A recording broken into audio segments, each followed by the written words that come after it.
야곱이 눈을 들어보니 에서가 400명의 장정을 거느리고 오고 있는지라 그의 자식들을 나누어 레아와 라헬과 두 여종에게 맡기고 여종들과 그들의 자식들은 앞에 두고 레아와 그의 자식들은 다음에 두고 라헬과 요셉은 뒤에 두고 자기는 그들 앞에서 나아가되 몸을 7번 땅에 굽히며 그의 형 에서에게 가까이 가니 에서가 달려와서 그를 맞이하여 안고 목을 어금 맞추어 그와 입 맞추고 서로 우니라. 얼마 전에 한국 부동산 집계에 의하면은 대선 직후지요. 3월 10일부터 28일까지를 기준으로 한 조사입니다. 서울 아파트 거래 현황을 제가 한번 찾아봤는데 서울에 있는 상위 10개 아파트의 집값 평균입니다. 평균이 32억 1,900만 원. 안 놀라시는 거 보니까 아이고 뭐 별것도 아니네 그렇게 생각하시는 것 같은데 아니 이게 집 한 채 값이 32억 평균이라는 거예요. 32억 1,900만 원으로 집계가 됐어요. 근데 이 가격은 대선 직후에 조사를 한 거잖아요. 그러니까 대선 직후에 평균 6억 8,600만 원이 더 올랐더라 하는 이 결과가 나왔더라고요. 야, 집값이 32억, 32억이나 돼? 같은 나라 사람이 아닌 것 같더라고요. 무슨 별나라 얘기 같아요. 그런 곳에 사는 사람들은 우리 같은 사람들을 보면은 어떤 생각을 할까? 그들 앞에서 이 나 같은 존재는 어떻게 비춰질까? 불쌍하게 쳐다보진 않을까? 라는 그런 이제 생각도 좀 해보는 거죠. 반대로 우리나라보다 경제 지표가 훨씬 낮은 그런 나라 사람들 앞에서 우리는 어떤 존재로 비춰질까요?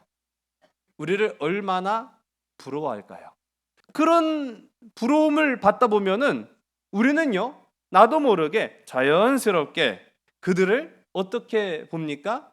불쌍하게 보는 거예요. 참 상반되지요. 경우에 따라서는 내가 비참하고 불쌍한 것처럼 느껴지다가도 또 다른 상황에서는 내가 훨씬 더 저 사람들이 불쌍한 존재로 비춰지는 그런 모습들, 과연 우리가 누구를 불쌍히 여길 자격이 내게 있는가라는 이제 의문을 제가 가져볼 때가 있습니다. 어느 날 느닷없이 스승이 제자 앞에 무릎을 꿇습니다. 그리고 넙죽 엎드려 절을 합니다. 머리가 땅에 닿을 정도로요. 그러면 그 제자가 어떻게 반응해야겠습니까? 황송하네. 그래요? 절 잘 받았다. 그래요? 당황한 거예요. 이 제자도 아무 사전 예고도 없이 스승이 갑자기 제자를 향해서 무릎을 꿇고 넙죽 엎드리더니 절을 하니까 당황한 나머지 왜 이러시는 거예요 선생님 하면서 같이 무릎을 꿇고 같이 엎드려서 맞절을 한 거죠. 맞절을 하면서 머리를 땅에 대고 선생님 오늘 왜 이러신데 하고 속으로 이제 생각을 하는 거예요. 자, 그 다음에 어떻게 되겠습니까? 그죠? 제자가 먼저 일어나야죠. 아니에요. 맞아요. 스승님이 뭔가 반응을 보여야 제자가 거기에 맞는 대응을 적절히 할 거 아니겠습니까? 계속 그렇게 엎드려 있는 거예요.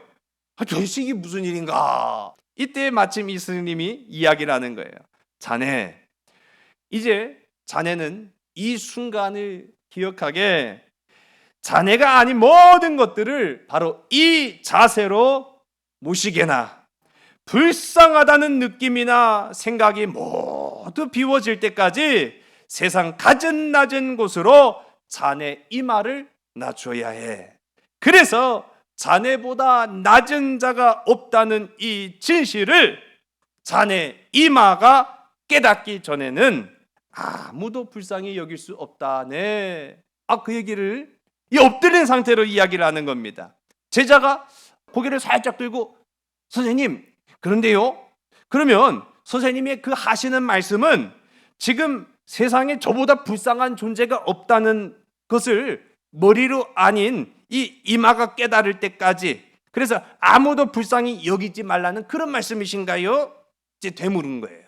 아니야 이놈아, 불쌍히 여기지 말라는 게 아니라 불쌍히 여길 능력도, 불쌍히 여길 그 자격도 너한테는 없다는 것을 깨우치라는 거야.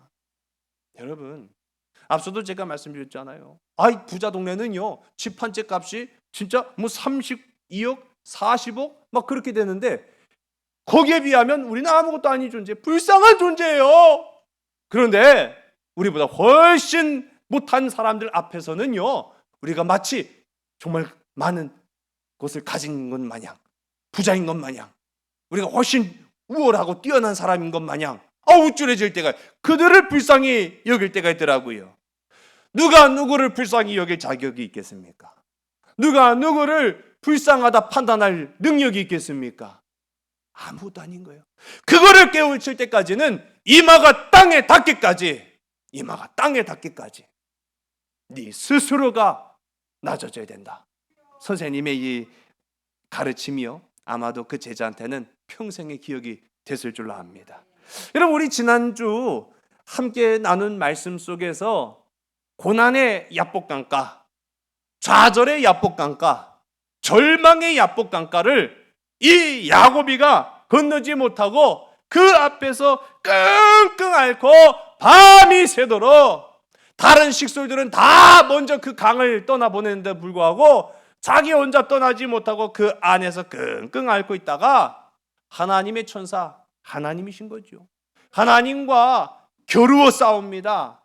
그리고 마침내는 환도뼈가 부러지는 절망을 맛봤지만, 패배를 맛봤지만, 졌지만 승리한 싸움, 졌지만 복받은 싸움의 비결로 그 고난의 야복강가를 건너는 모습들을 우리가 함께 살펴봤어요.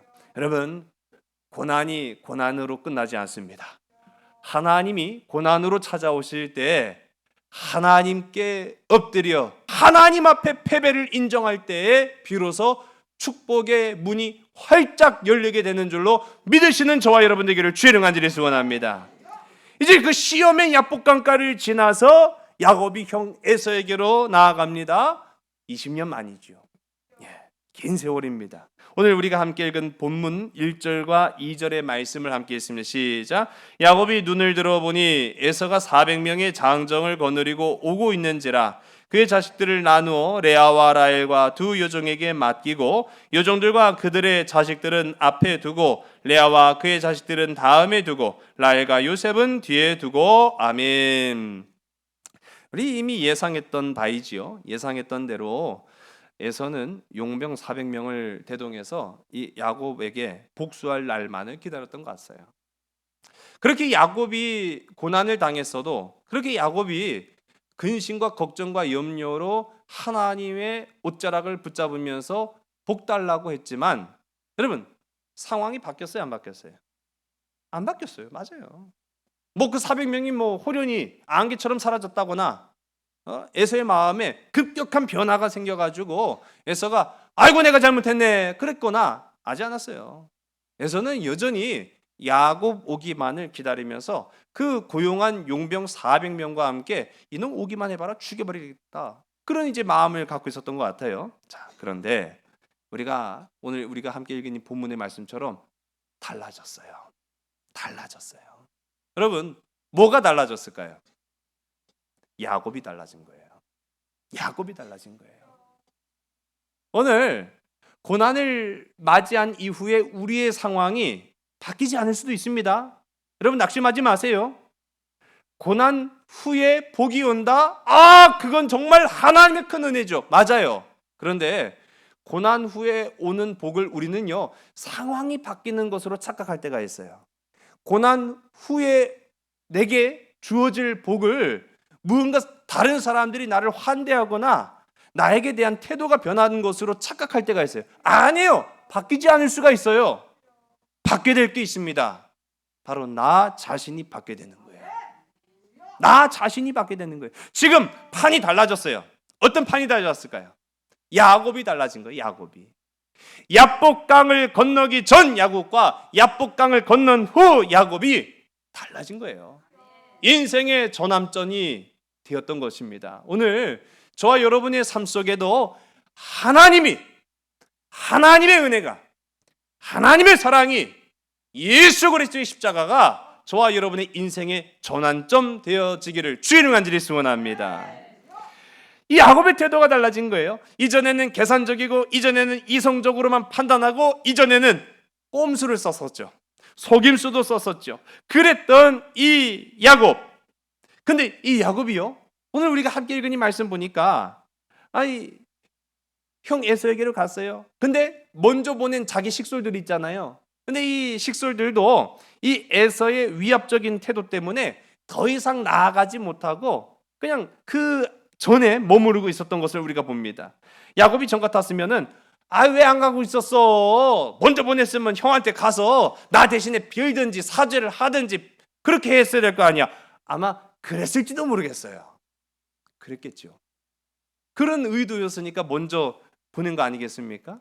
그랬는데 오늘 우리가 함께 읽은 이 말씀 보면은 이 자기 뒤로 다 물려요. 그리고 누가 앞장서서 가는 겁니까? 야곱이 앞장서서 갑니다. 전에 같아서는 하지 않을 행동들을 지금 이 야곱이 하고 있는 거예요. 내가 앞장서서 가는 거예요. 야곱이 앞장서서 가는 거예요. 자, 오늘 우리가 함께 읽은 본문 3절의 말씀을 함께 읽습니다. 시작. 자기는 그들 앞에서 나아가되 몸을 7번 땅에 굽히며 그의 형 에서에게 가까이 가니. 아멘. 지금 이 야곱은요, 성치 않은 몸입니다. 우리 지난 시간에 함께 살펴본 것처럼 야복 강가에서 이 허벅지 관절이 탈골되면서 어긋나면서, 이걸 여러 가지로 해석할 수 있어요. 어긋났다라는 것은 부러져서 어긋났다라는 말일 수도 있고, 또 이 뼈가 완전히 탈골되어서 빠졌다라는 의미로 비춰질 수 있는데, 그래서 사실은요, 뼈에 살짝 금이 갔거나 아니면 완전히 부러져서 이격이 됐거나 아니면 그 뼈가 있어야 할 자리에서 빠졌거나 다 뭘까요? 다 골절입니다. 다 골절.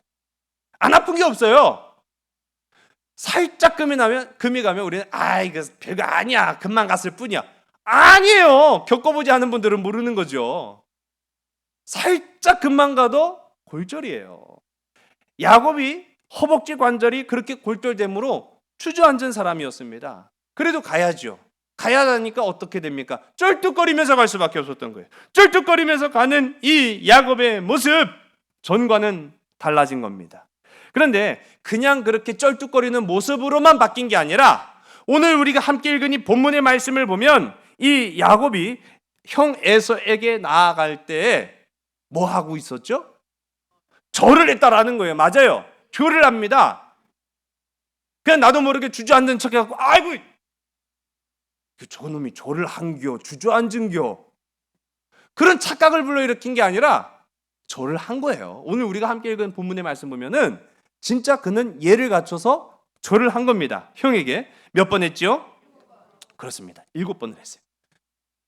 이거는요, 야곱이 완전한 변화를 가져왔구나라고 확실하게 보여주는 대목입니다. 우리가 평상시에 멸시하던 그 대상이 있을 수 있어요. 무시했던 대상이 있을 수 있어요. 내가 훨씬 더 낫다, 우월감을 느꼈던 대상일 수 있어요.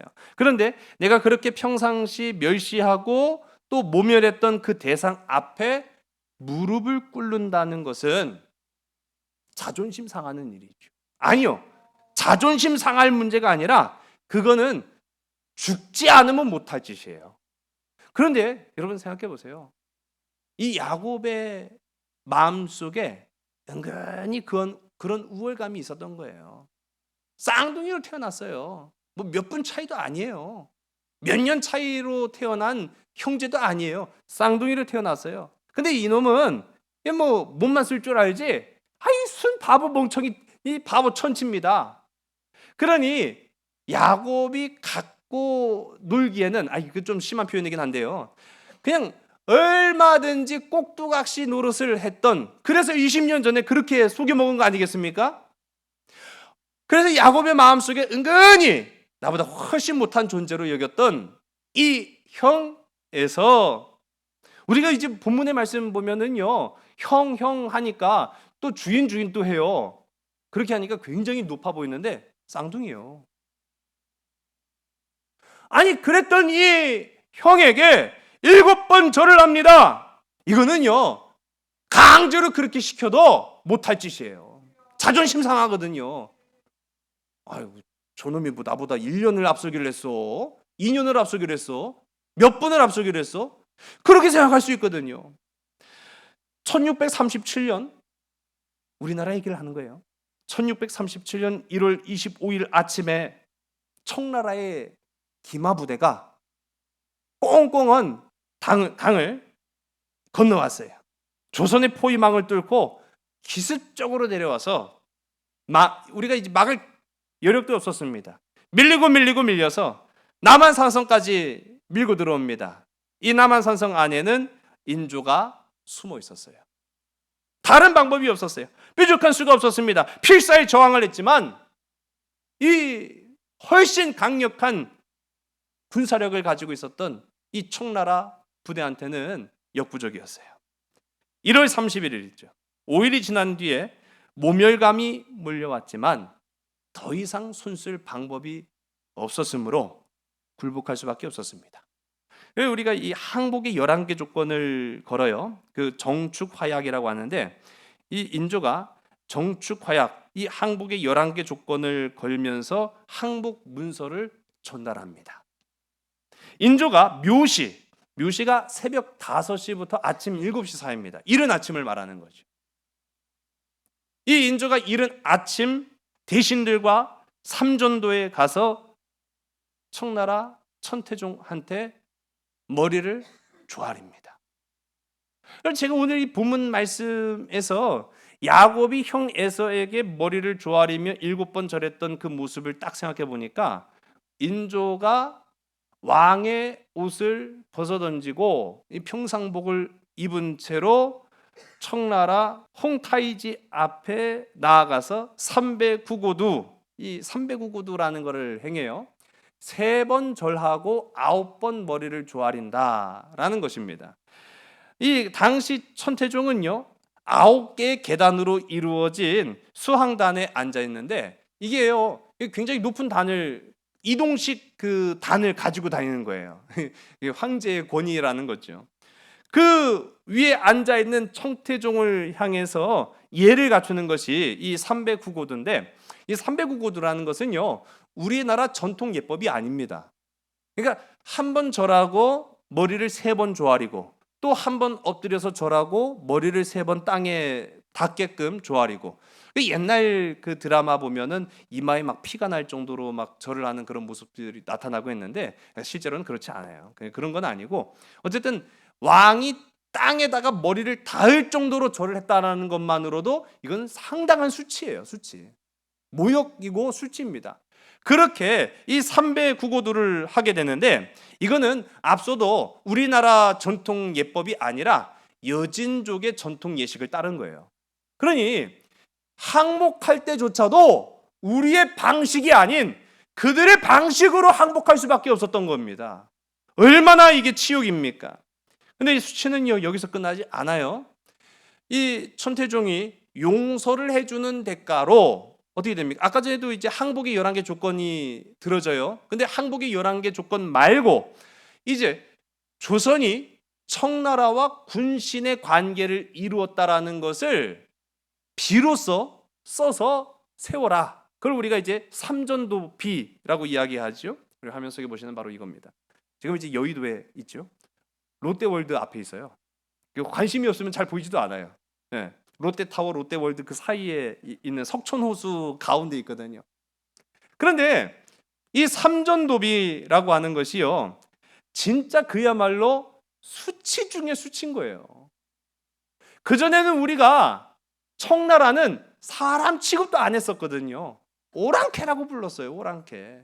멸시했고 모멸감을 줬던 그 나라 사람들이 이제는 우리의 상전이 돼가지고 우리는 죄인이고 너희는 신하니까 그거를 글로 써서 비석으로 세워라. 영원토록 기억되도록. 자, 여러분, 누구 손으로 써야 되는 거예요? 청나라가 써서 보내준 게 아니라 우리 손으로 써서 허락받아야 되는 거예요. 우리 손으로 쓴 다음에 청나라에 보내서 청나라 황제가 마음에 안 들어? 다시 써? 그러면 다시 써야 되고, 실제로 다시 썼답니다. 여러 차례 고쳐 쓴 거예요. 그렇게 허락을 받아서 비문을 씁니다. 반성문 써보셨어요? 저 옛날에 반성문 많이 썼어요. 제가 학교 생활을 잘해가지고 반성문을 몇 차례 써봤는데 그거 아주 창피하대요. 다른 게 문제가 아니에요. 그 반성문을 쓴다라는 것 자체로 창피하더라고요. 그런데 만일 반성문 쓴 거를 학교 게시판이라든지 학교 정문에다가 그거 붙여놓는다고 하면은 아마 저 학교 못 다녔을 거예요. 그런 격이에요. 네 손으로 반성문 써갖고 세워! 아직 그 얘기인 거죠. 여러분, 이거 누가 써야 되겠습니까? 왕이 써야 돼요?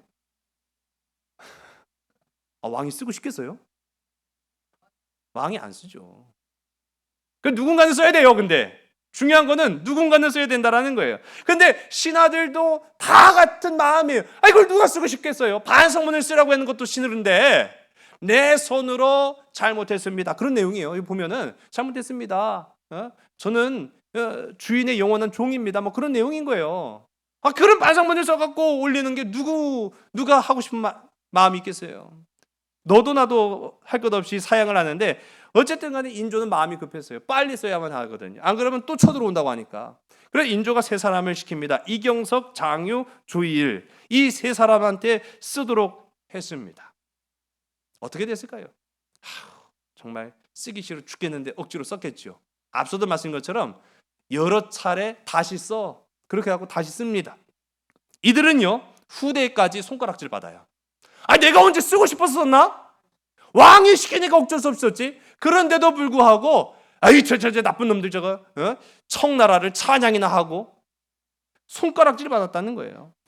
이경석이라는 사람은 이 삼전도비의 서문을 썼습니다. 근데 이 이경석은 이 삼전도비의 서문을 쓴 이후에 치욕감을 이기지 못해 자신의 손을 후벼 팠다고 합니다. 그 정도로 하기 싫은 거예요. 누군가 너 꿇어! 라고 해서 꿇는 거는요, 난 죽으면 죽었지 난 그렇게 못해. 그렇게 하는 경우들을 우리가 봅니다. 이처럼 우리는요, 내가 무시하고 멸시했던 대상한테 내가 무릎을 꿇는다? 자존심의 문제를 떠나서요, 죽지 않으면 못할 짓입니다. 그런데 오늘 우리가 함께 본 이 말씀 속에 야곱을 보겠습니다. 야곱이요, 지난번에도 말씀드렸지만은 얘는요, 승부사 기질이 있어요. 아주 질투가요, 이루 말할 수 없어요. 내가 원했던 거는 반드시 손에 넣어야만 했어요.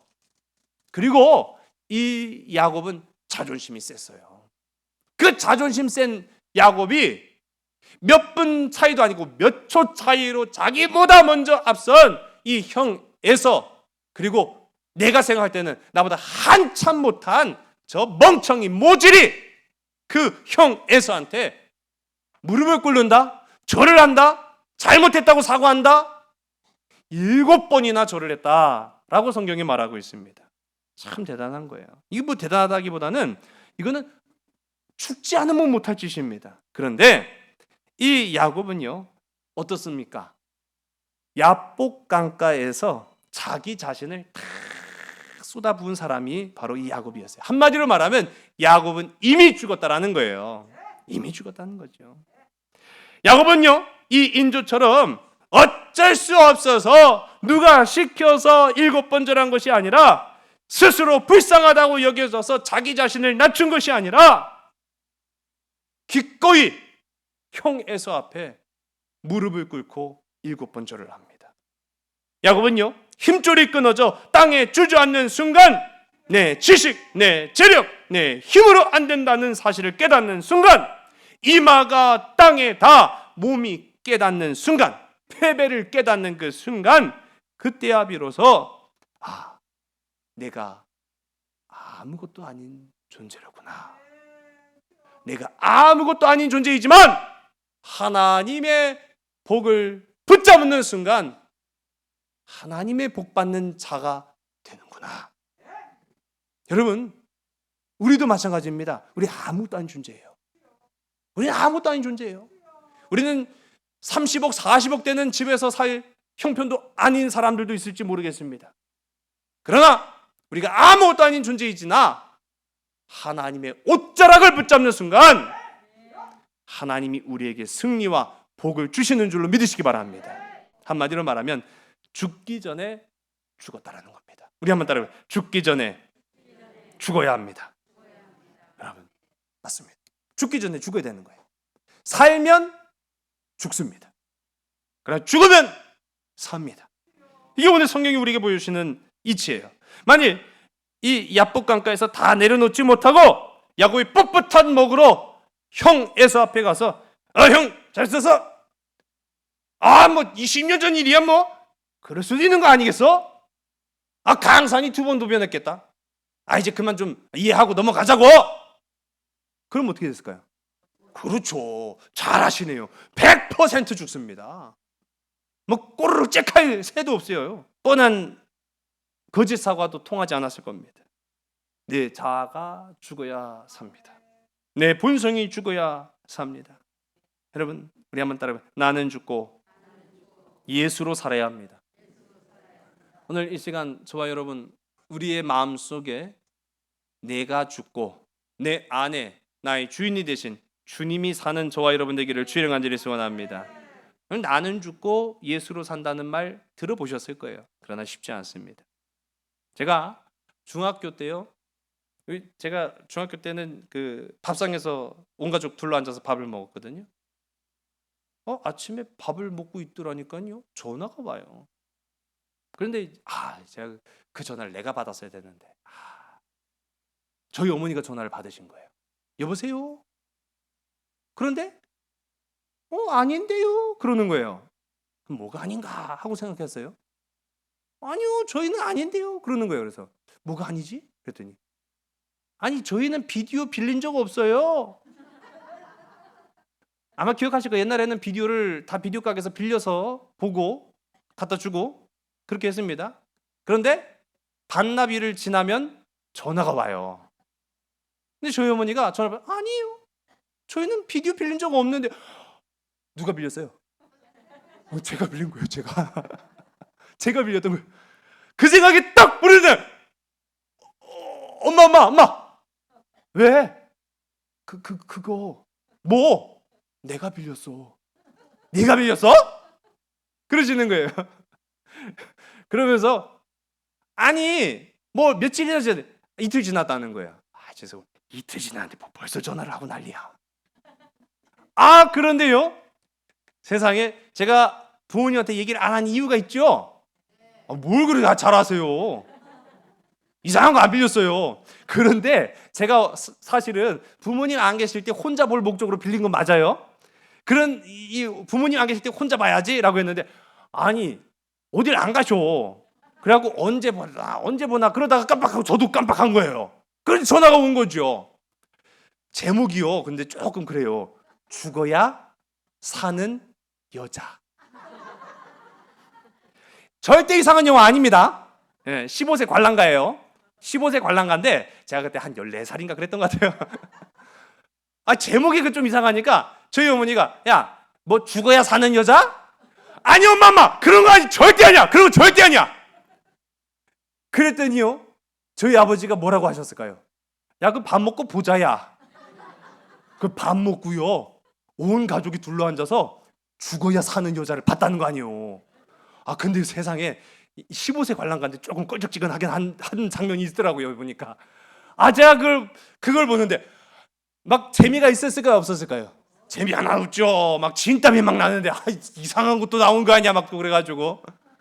근데 제가요 제 자존심 알량한 자존심에 그걸 인정하고 싶지 않은 거예요. 예, 그걸 인정을 엄마 내 잘못했어. 내가 몰래 빌려갖고 몰래 보려고 그랬는데 들켰네. 그렇게 되니까요 어쩔 수 없는 그런 상황이 흘러가더라고요. 여러분 내가 죽는다는 건 쉽지 않은 일이에요. 진짜 내가 죽는 건 쉽지 않습니다. 자존심이 얼마나 우리 강한데요. 그런 자존심을 세웠던 이 야곱 다 내려놓습니다. 그냥 내려놓은 정도가 아니라 죽었습니다. 오늘 우리가 함께 읽은 본문의 말씀 4절의 말씀을 보겠습니다. 에서가 달려와서 그를 맞이하여 안고 목을 어긋 맞추어 그와 입 맞추고 서로 우니라. 아멘. 이 4절의 말씀 아주 재밌어요. 달려와서 맞이하여 안고 어긋 맞추어 입 맞추고 우니라. 6개의 동사를 사용합니다. 한 문장 안에 6개의 동사를 사용한다는 건 굉장히 특별한 거예요. 그만큼 지금 성경은요 이 에서의 행동이 어땠는가라는 것을 지금 주목해보고 있는 거예요. 오늘 말씀의 하이라이트입니다. 달려와서 맞이하여 안고 어긋 맞추어 입 맞추고 울었다. 앞서도 이 에서가 어떤 마음을 가지고 있었다 말씀드렸죠? 죽이려고 했어요. 야곱 죽이려고 했습니다. 야곱이 보낸 예물이 있었어요. 우리 지난 시간에 550여 마리가 넘는 예물을 5대에 나눠가지고 뭐 와요. 뭐냐 그러면은 당신 그를 또 주인이라고 부르요. 우리 주 에서님께 드리는 귀한 예물입니다. 받으십시오. 이놈의 새끼가 뭐 이런 걸 보면 내가 마음이 편할 줄 알고 그랬더니요 얼마 또 지났을까요? 또 와요. 우리 주님 에서에게 보내는 동생 또 그때는 종이라고 또 해요. 종 야곱이 보낸 예물입니다. 이상한 놈일세. 5번이나. 5번이나. 그런데 여러분 보세요. 야곱이 보낸 예물에는요 눈도 깜짝 안 했어요. 눈도 깜짝 안 했어요. 이 새끼가 또 무슨 수작을. 아마 그랬을지도 몰라요. 내가 한 번 속지 2번 속냐? 그런 마음이 있을지도 모르겠어요. 그런데 지금 저 멀리서 걸어오는 야곱의 모습, 쩔룩이는 다리로 다가오다가 이내 엎드려 절을 하고 쩔룩이는 다리로 걸어오다가 또 이내 자신을 향해서 엎드려 절을 하고 절룩이는 다리로 휘청거리다 못해 쓰러질 듯한 그 모습으로 걸어오다가 또 형을 바라보면서 넙죽 엎드려 절을 하고 에서의 강팍한 마음이 녹듯이 녹아지기 시작하는 거예요. 1885년 4월 5일입니다.